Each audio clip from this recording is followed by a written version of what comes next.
علمون، جس کا ترجمہ یہ ہے کہ اللہ فرماتا ہے کہ محبوب اب فرما دیجئے کہ کیا جاننے والے اور نہ جاننے والے دونوں برابر ہو سکتے ہیں؟ یعنی کیا عالم اور جاہل دونوں برابر ہو سکتے ہیں؟ تو نہیں، اور ہرگز نہیں، اس لیے کہ علم روشنی ہے اور جہل تاریکی ہے۔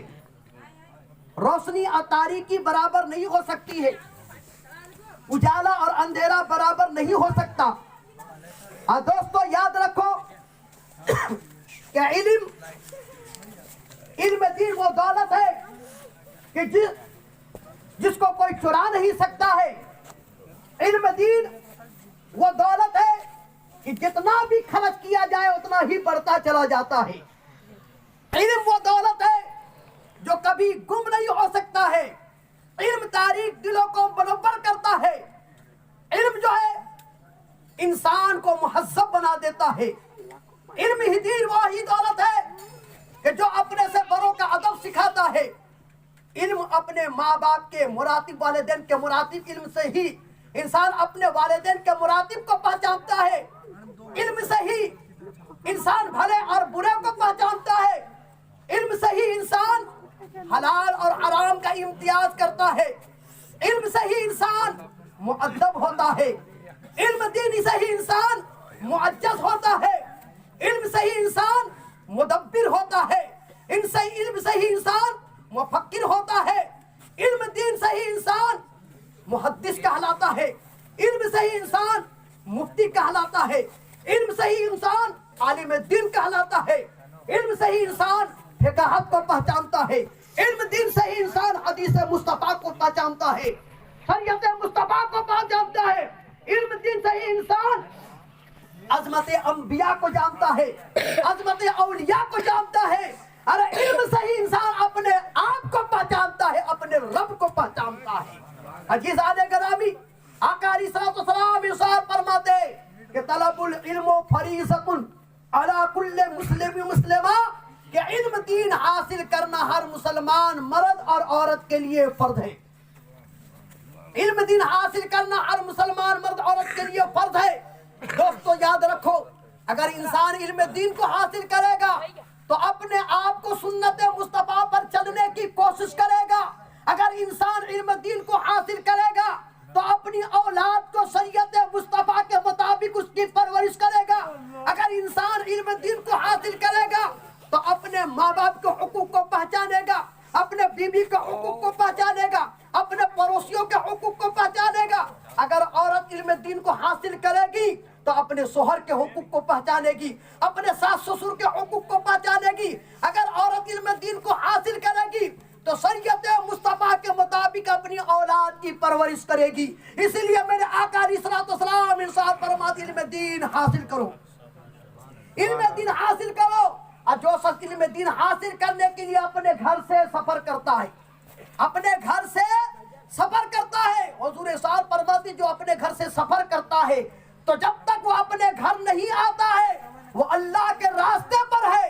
اگر اسی حالت میں اس کا انتقال ہو جاتا ہے تو اس کو شہید کا درجہ عطا کیا جاتا ہے، شہید کا درجہ اس کو عطا کیا جاتا ہے۔ میرے دوست اور بزرگوں، میرے پیارے اسلامی بھائیوں، حدیث مصطفیٰ ہے، مشکوٰۃ شریف کی حدیث ہے، صفحہ نمبر 34 میں حضرت ابو درداء، حضرت سیدنا ابو درداء رضی اللہ تعالیٰ عنہ اس حدیث ہے کہ راوی ہے، آپ فرماتے کہ حضور علیہ السلام نے ارشاد فرمایا، حضور علیہ السلام نے ارشاد فرمایا کہ علم دین حاصل کرنا، جو شخص علم دین حاصل کرنے کے لیے اپنے گھر سے سفر کرتا ہے تو وہ اللہ کے راستے میں ہے، اور بے شک طالب علم کی رضا کے لیے فرشتے اپنے پروں کو بچھا دیتے ہیں، فرشتے اپنے پروں کو بچھا دیتے ہیں۔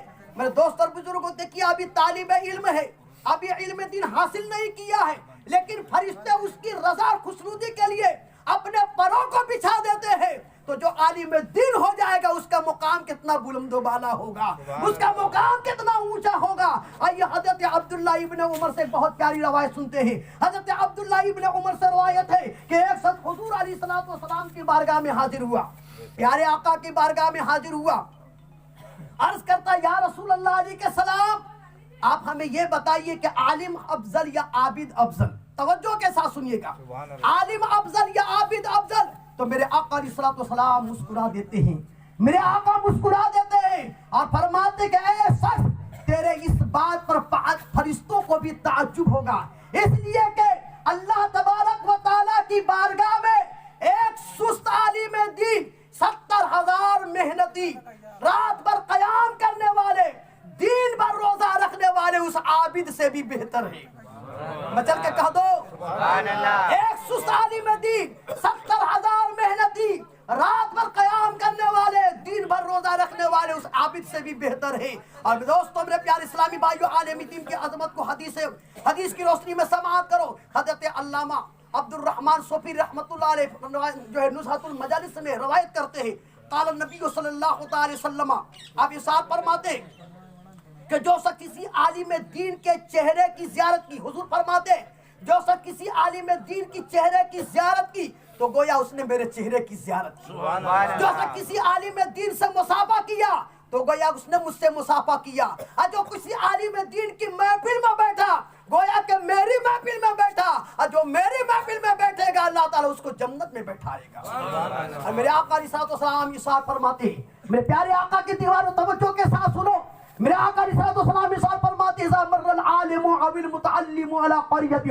رفع الله العذاب عن مقبرتها 40 يوما۔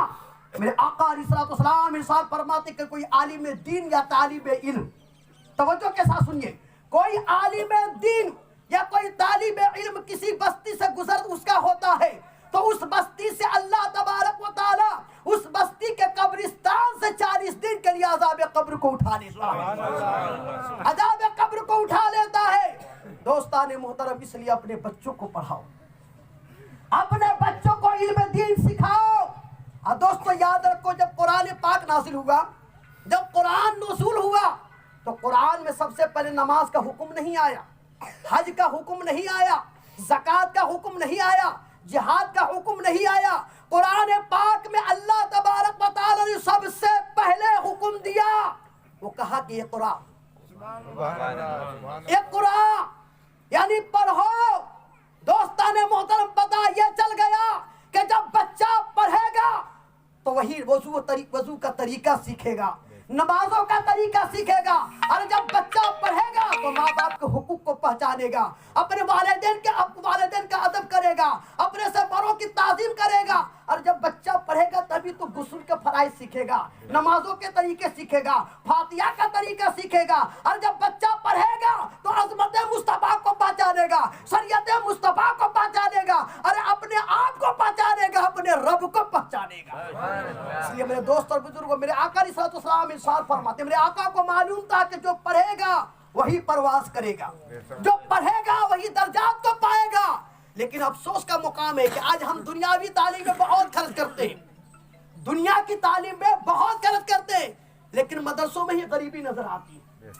ارے مسلمانوں میں تو کہتا ہوں کہ مسلمانوں کی امیری دیکھنا ہو، توجہ کے ساتھ سنیے گا، ماں بہنوں سے بھی گزارش ہے کہ مسلمانوں کی اگر امیری دیکھنا ہو تو ان کی شادیاں دیکھو، ان کے ولیمے دیکھو، ان کی سگائی دیکھو، اور ان کی غریبی کو دیکھنا ہو تو مسجد میں چلے جاؤ، مدارس میں چلے جاؤ، ان کے اماموں کے حالات کو دیکھو۔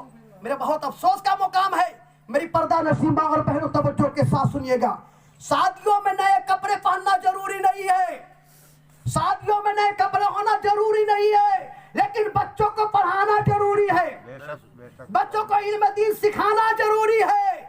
اس لیے میں نوجوانوں سے بھی کہوں گا کہ گٹکا کم کھاؤ، اپنے بچوں کی پڑھائی پر خرچ کرو، اپنے بچوں کے علم پر دھیان دو۔ علم دین ہو یا علم دنیاوی ہو، دونوں ہمارے لیے ضروری ہے، دونوں ضروری ہے۔